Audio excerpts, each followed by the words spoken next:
them, which immediately then became a much more serious condition, because if I carry on singing now, it's not just a question of doing a terrible show or anything, it's actually a question of then there being a permanent damage which can only be alleviated by operation.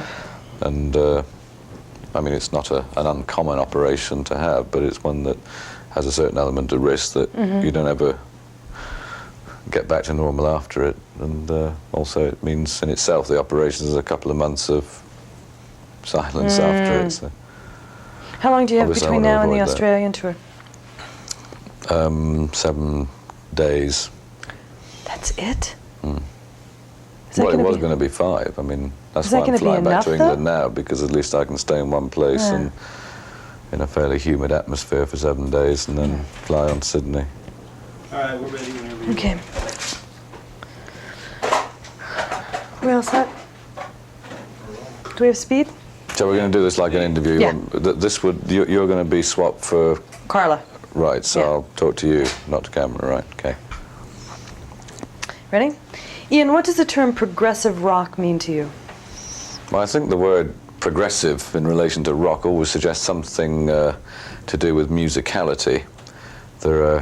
I think it also suggests some level of invention, some creativity, something that's a bit special, for want of a better word. But I think it always suggests musicality. Now, whether that musicality is the overblown, overly dramatic, pompous sort of music of bands like Emerson, Lake and Palmer, or Yes, or Jethro Tull, you know, from the 70s period, or whether it's actually, shall we say, the more accepted sort of musicality of bands, progressive jazz rock groups like Weather Report or whatever. I mean, it still suggests the ability to play your instrument well, inventively, and to be a sort of master of it. That's really what progressive rock suggests to me. All of that combined with originality and something which is up, is aggressive, and is not perhaps always just the boy meets girl kind of lyrical material. Now, whether or not we could embrace in that such diverse efforts as Sgt. Pepper, which is a classic, inventive pop music album, I wouldn't say it was progressive rock, but it's certainly progressive in the sense that it combined a lot of ideas in a pop context that have never really been used before. And obviously it's an incredibly original and beautifully written and executed piece of work. Whether that is progressive rock or whether it's progressive pop, I'm not sure. Again, if you go to the other extreme of, as I mentioned, something like Weather Report, who again are progressive, original, and doing something different.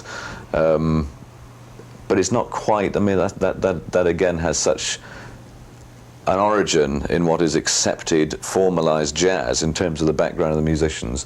Again, maybe that doesn't fit the bill. So I guess you're left with what seems to be that rather overblown, pompous sort of contribution from the mid-70s groups. Now, I personally believe that in the context of the 1980s, there are bands that still, whether it's fashionable or not to call them progressive rock, I think they still fly that same banner.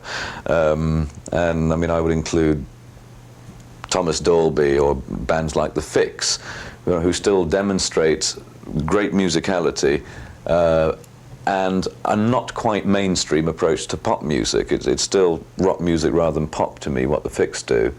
And on their most recent album, Phantoms, the song Phantom Living, which is, to me, is just, on hearing it, I mean, immediately is just great stuff, you know, and I wouldn't just call that, well, just plain old pop music. That's something special, you know, and so I think the flag of progressive rock is still flying, but no one really wants to call it progressive rock music anymore.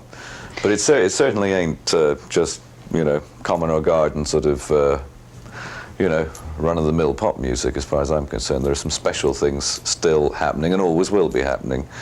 Do you think that the genre was born from the artist's need to stretch themselves musically?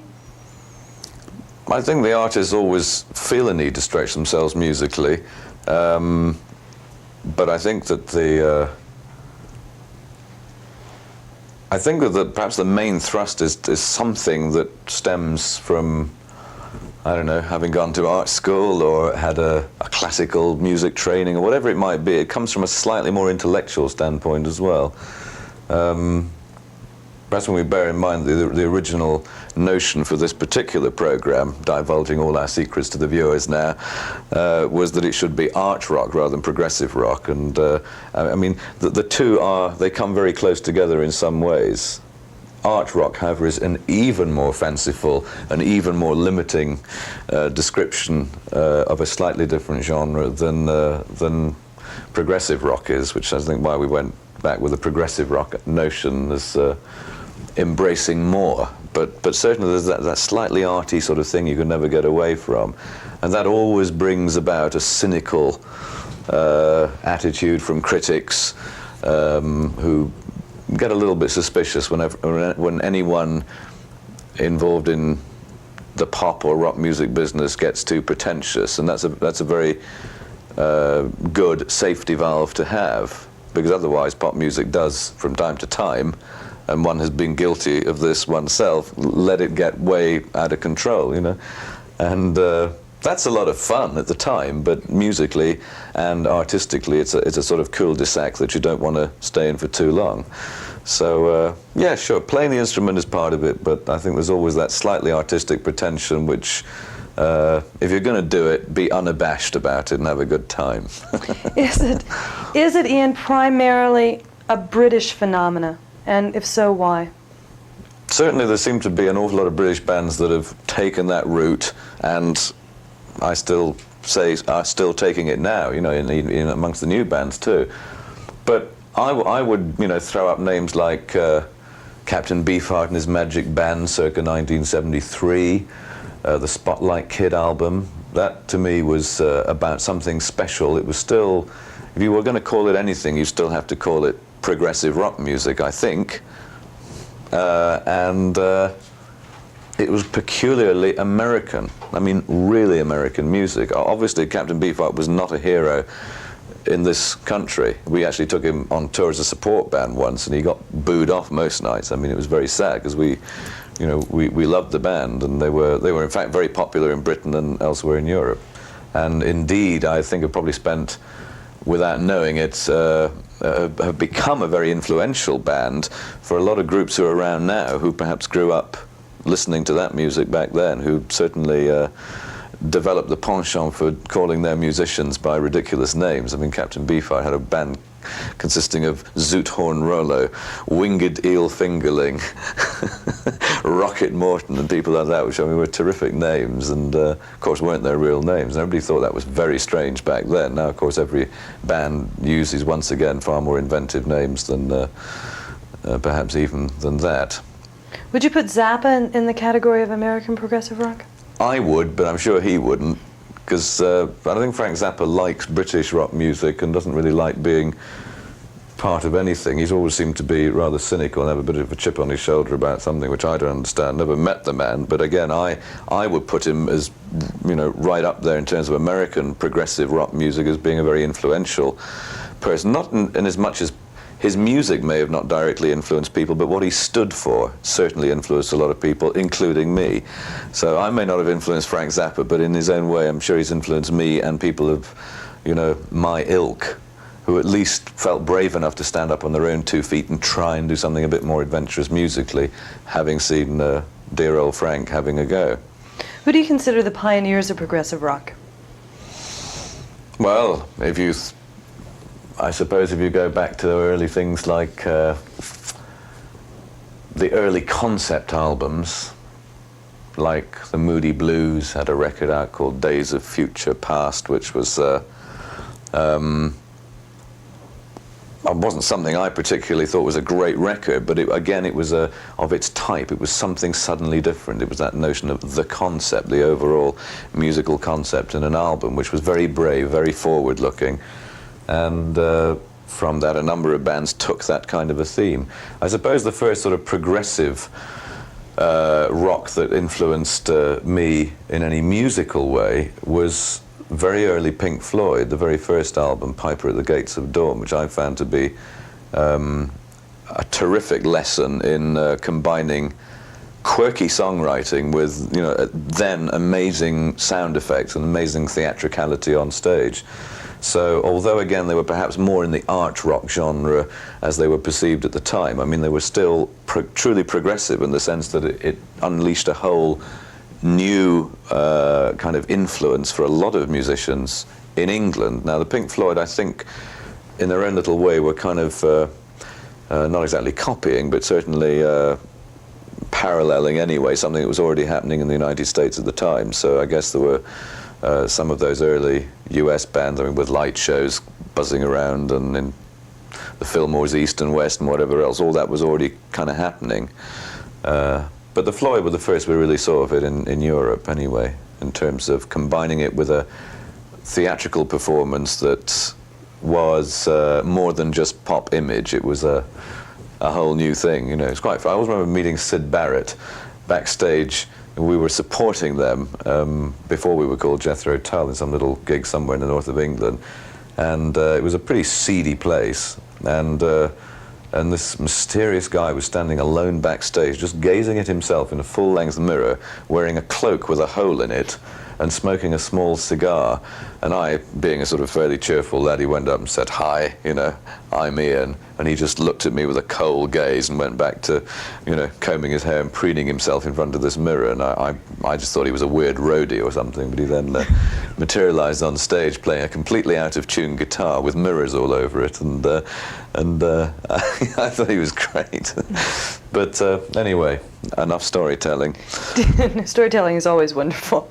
Did you set out to... Especially when you make it up. No, go on. Did you set out to execute a particular vision for Jethro Tull, or did it just evolve? No, I think when Jethro Tull first started, we were anything but a progressive rock band, if that is indeed what we are. We began as a blues group, really just doing a lot of very conventional third-hand blues riffs and, in fact, fairly standard stock blues tunes that were the stuff that you played around the blues clubs in England just to make the most basic of livings. And we began early on in our performance to sort of slightly deviate from the mainstream of blues because we introduced some elements of, I was going to say comedy. Comedy is perhaps not the right word, just irreverency about it. You know, we didn't take it too seriously. And then we started to write a couple of songs of our own that were kind of in a blues vein, but were just slightly away from it enough to make us seem different. And we then, at the time we became popular, we were popular as a blues-based group rather than a purist blues group like the early Fleetwood Mac were, or Ainsley Dunbar, or John Mayall, or Peter Green, you know, in his sort of later life. And I mean, all of that was very, very purist.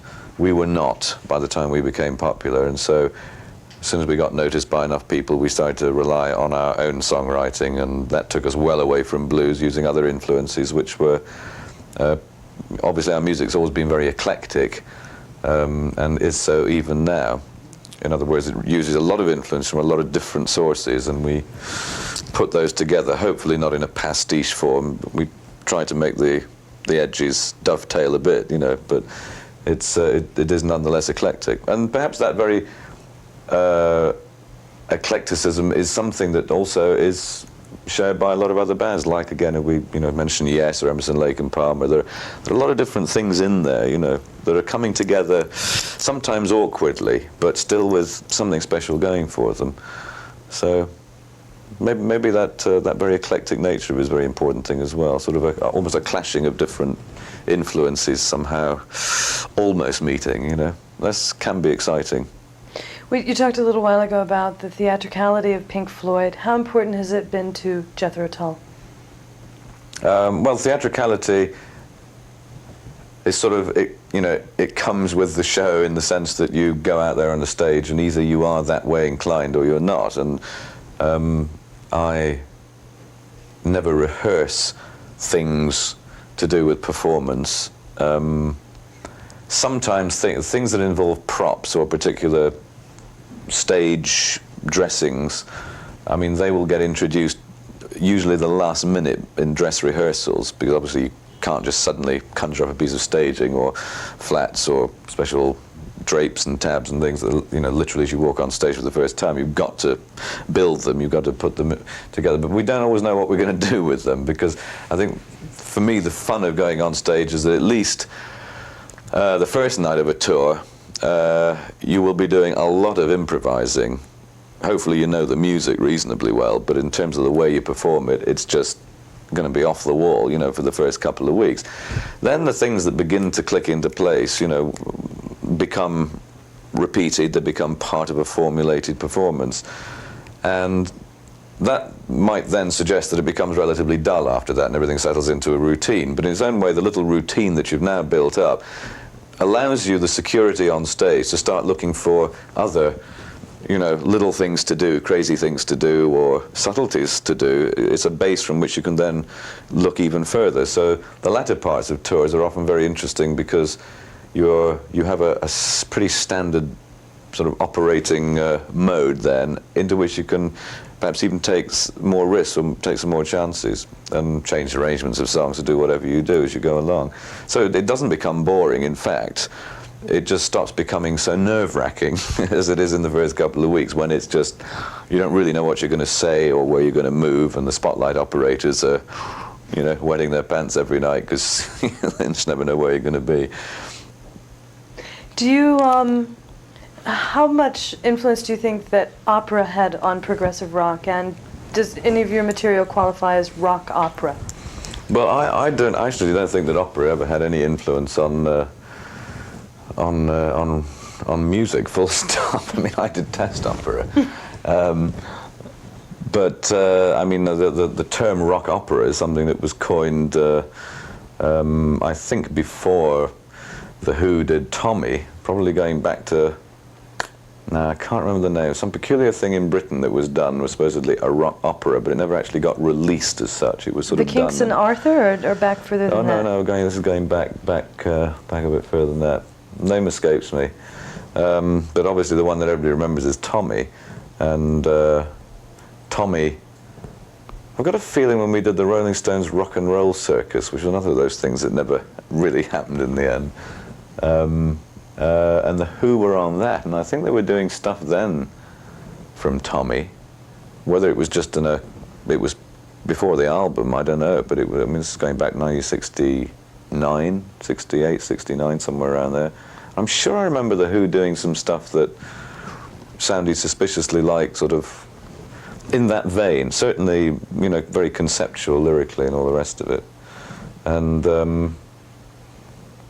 but I don't think it had much to do with opera, because it wasn't being theatrically acted out. It was still being performed by a rock group in conventional rock group circumstances. I mean, Roger Daltrey was not dressing up in special clothes. It didn't have theatrical sets. It wasn't an opera in that sense. It was, of course, done. I know it was done because I actually got asked to be one of the to be something in it. I can't remember what. When they staged it later on in a full theatrically glorious performance in the Rainbow Theatre in London, and I know that I think they did a few shows where they did Tommy as a full-blown theatrical operatic kind of a thing. I mean, they had people like Richard Harris and proper actors, and plus a lot of singers and whatever doing it in a very grandiose fashion. As I say, I was asked to do something. I was probably on tour or wasn't available. I didn't even get to see it in the end, but that might have been an attempt to take it into a more theatrical context. But I don't think that ever in the first place it was an opera in the sense that it really was opera. No, don't think so. Ian, many consider Aqualung to be Jethro Tull's crowning achievement. Can you tell us about the album? Aqualung, actually, a lot of people think was a concept album, but in fact, the original, or the title track, derived from some ideas for some lyrics that my then wife had come up with as a result of, she was a photography student and had come back with some photographs of various homeless people, old dossers around the sort of East London area, and had penned a few words, which, looked like some good notion for song lyrics, and we kind of, together kind of made a song up out of it. Excuse me. And that particular song and some of the other songs that surrounded the nucleus of the album. I mean, once you've got 4 or 5 songs together, you kind of look at it and say, something, there are some common denominators in this lyrical material, so then you perhaps then go and write the extra songs so that they fit in some way. But it wasn't a concept album so much as a collection of songs that had a feel about them. What made it look more like a concept album was the execution of the cover, the liner notes, everything kind of just somehow pointing to there being some underlying, celestial theme, some cosmic truth about to be unveiled or whatever. And everybody immediately thought it was a concept album. Well, I mean, that surprised me, and I remember at the time in all the interviews that I did saying, no, it's not a concept album at all, but it doesn't matter whether you say it or not, people, they get that in their heads, they believe it. Whereas Thick as a Brick, the album after that, I then had got, by then, used to the idea that I was supposed to now be the author of concept albums. I thought we'd do one, in fact we did 2, we did Thick as a Brick and Passion Play after it. But again, after that, we got well away from that and went back to just collections of songs again, although I've always felt that striking that middle balance, which I think we did with Aqualung and subsequently with War Child and Songs from the Wood and albums up to the present day, was just that idea of taking a number of songs that you start with, seeing when things start to happen, when you start to get a few notional, lyrical, common themes, common ideas, then you try and expound on it a little bit. You try and build on that and make your album cover your design work and the way you do the show. You try and reinforce those original ideas rather than just spreading them thin. You try and reinforce it. But I don't believe we make concept albums other than those 2, and certainly not in the case of Aqualung. What it did do that might have been a little unusual for the time, although people will remember Aqualung as perhaps Jethro Tull, sort of much more of a rock band. I mean, there were a lot of acoustic songs on the album, interspersed between the heavier songs, and it was probably the first time in that I don't know what you would call it, probably contemporary folk influence had somehow lived side by side with heavy rock, and it was always very difficult to make that work on stage, because even now we do concerts, a number of people out there who particularly like to hear the acoustic songs, and there are perhaps more people who particularly want to hear the heavy rock songs. And even now there's still that difficulty of making the 2 things work side by side on a purely practical level, because obviously strumming an acoustic guitar and singing something supposedly gently and emotional is a bit hard to do if you just wrecked your voice screaming the rock song before it. It gets tricky to have the finesse to make those things work together, which is my explanation for the dismal failure that we've been responsible for all these years. That's not true. No, I'm being modest, but it's safer. How is Jethro Tull in the 80s different than Jethro Tull in the 70s and 60s? I attempt to define that on stage every night to the audience, but I use certain words that are not permissible on daytime television. So I won't. We'll leave it till the late showing. No, I mean, basically we are older, and being older presumably means that you might be Peter Pan forever, in some ways mentally when you get up on a stage, but you can't you can't have a lifestyle that just forevermore emulates your behavior at the age of 18, 19, 20 or whatever. And obviously you take on responsibilities, marriage, children, overdrafts, mortgages, the usual stuff. And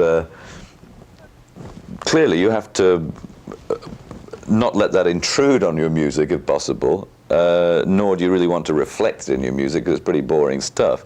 Well, at least the overdrafts are. And you would therefore like to try and separate your life into the side that is practical and, down to earth, normal by most people's standards, and the part of you that is a musician and dealing with that sort of flimsy creative kind of a world. And I think it maybe gets easier as you get older to separate those 2 things, and people who meet me off stage or backstage or whatever think, cool, isn't he boring? A really sort of normal guy, just kind of sits there reading a book or playing table tennis or something. And then suddenly, you know, in that brief moment between getting to the top of the steps that lead to the back of the stage and walking out into the spotlight, something happens, you know. Well, nothing actually happens at all, except I walk into the spotlight. I mean, there's really no difference, but everybody perceives it as being, you know, like a sort of real chameleon change. I think that just gets easier. You get less paranoid about the differences between your private life and your apparent appearance on stage. It fits into place. It maybe gets easier to do in the sense that if you survive the first 10 years of being a rock musician on the road and making records and enjoying some level of success, you'll probably survive the next 10 or 20, because you probably learn to cope with it most of the time. I mean, I crack up on alternate Wednesdays, but other than that, I'm okay. Let's talk about some other bands and their effect on progressive rock, if you think they have any. Genesis, how do you think they fit as a band into the whole progressive rock picture? Well, I never had the fortune to see Genesis in their early days because they began more or less around the same time as we did, and we all seemed to be on tour, you know, at the same. I mean, never actually just got to see them, never crossed paths with them at all. We used to hear a lot about them, you know, from promoters and sometimes from fans of the group who would appear to be fans of Genesis as well. I think perhaps there were some similarities between the bands in the early days. They obviously suffered their lineup changes and change of emphasis in, you know, in the sort of focus of the group, just as Jethro Tull did in its way. But I think they're probably a very important group. They're one that have survived through ultimately being good musicians, doing a good performance, and obviously it's a band, but you can't escape the fact that Phil Collins, particularly as a vocalist, I mean, is just really terrific. He's a great, very talented singer. Apart from being a drummer, musician, writer, whatever else he might be, he's a great singer, and it's great to be a great singer. So, I mean, he's always got that talent to fall back on, even without original material, even without perhaps being, if Genesis, and I'm not saying they are, but if they were considered by critics to be no longer in the front ranks of, you know, creative, forward-going groups, at least there is a level of performance, you know, from all of the band, but particularly Phil Collins. Even if the only material they had to work with was, you know, Tamla Motown hits of 15 years ago, they would, if that's all they did, they'd still be terrific because they would do it in a great way. It would sound terrific, and they would put something special of their own into it. So they have a, you know, a lasting place. But, you know, I mean, I don't want to sound critical of them any more than anybody else, but somehow bands like the Pink Floyd, for me, still, right up until the last, were still flying in the face of everything that seemed sensible. Same with David Bowie. I mean, David Bowie's great because he's always getting into trouble. I mean, he's always do it. Having been successful, he then seems to really just go the other way, take a different tack, and immediately people, you know, get really upset with him again, which is fantastic. That I really respect. I wish I was as brave, you know. But that I really do respect, is when people are capable of about turns in direction, especially when they've been successful, you know, then to say, okay, fine, I've done that, I don't need to do that one again, I'll take a different move this time. I think that's you know, very laudable. What about King Crimson? King Crimson, I think, were very interesting at the time they first appeared on the scene. I mean, they came along with early Traffic, Spooky Tooth, Yes, Jethro Tull. All those bands were bands that played at the Marquee Club in London, which spawned, before that, the first wave of blues groups, you know, the Rolling Stones and Alexis Korner and all those guys that began there. Subsequently, the sort of progressive music boom of the late 60s, early 70s, most of the bands we've been talking about have, you know, been marquee resident groups. Crimson, along with Traffic, you know, were two bands that I used to regularly go and see there because they were I mean, a very charged atmosphere when both of those bands played. I mean, maybe it wasn't we played as well, I don't know, but it was great when they played. I used to go and watch, and it was, you couldn't, you know, what they were playing, again, had that sort of eclectic thing about it. You couldn't quite define where it was all coming from, you know, in terms of influences, but it was a really electric atmosphere. Obviously not as melodic as groups like Yes, not as exciting in terms of virtuosity as the Nice were in those days, when Keith Emerson was throwing daggers into Leslie cabinets. They again were another marquee resident band, you know, at the time we were. But certainly King Crimson had that something special, something pretty tortuous about them, and something very unsettled. But they always gave the impression of being a band that wasn't going to stay intact for very long. You know, as Traffic also seemed very precarious. You know, a band that just somehow looked as if it was going to break apart any second. You know, because it was, on a good night they were just fantastic. On a bad night they were really ropey and untogether. You know, they were very variable, all those bands. And whereas bands like Yes tended to be more consistent. You know, they would not have so many ups and downs. And similarly, the Nice were really solid and reliable. You know, neat to the last dagger throw every night. You know, it would be just right. That's all my questions. Terrific. Well, we ran out early, didn't we? What? No, we did 25 minutes. Good. Can you think of any closing statements? I mean, I could think of a whole script worth of closing statements, but I you know, obviously would love to do that, and would love to have had a few things, you know, prepared to have said, which I was going to do today anyway, for tomorrow, under the original thing, because there were actually a few. I mean, you might as well just stop turning over now, chaps. But the thing that there were some points in the thing that I managed to get to one of them about the Beatles, which I mean was that they were certainly very influential in pointing the way, but I don't think they were progressive rock. But you did have in the script Spandau Ballet, which I seem to remember we discussed at the time. I mean, not that I'm saying they should be in or out, but I personally find them very difficult to relate to in context. I mean, I was watching a video clip of Spandau on television this morning. I mean, they are arch wimps, you know. I mean, they're really so drippy, it's not true, and so poppy, you know, that, I mean, it's hard to see them in the context. But who have you managed to get additional material of? I mean, you mentioned Dave Gilmour. David Gilmour, I interviewed today in London today. They did an interview with Jim Capaldi. We also have an interview with Steve Howe. I believe, I don't have my list in front of me. There's 3 other interviews that are happening in London besides Capaldi and Steve Howe, and I can't think of. Keith Emerson over here now, because he would have been great.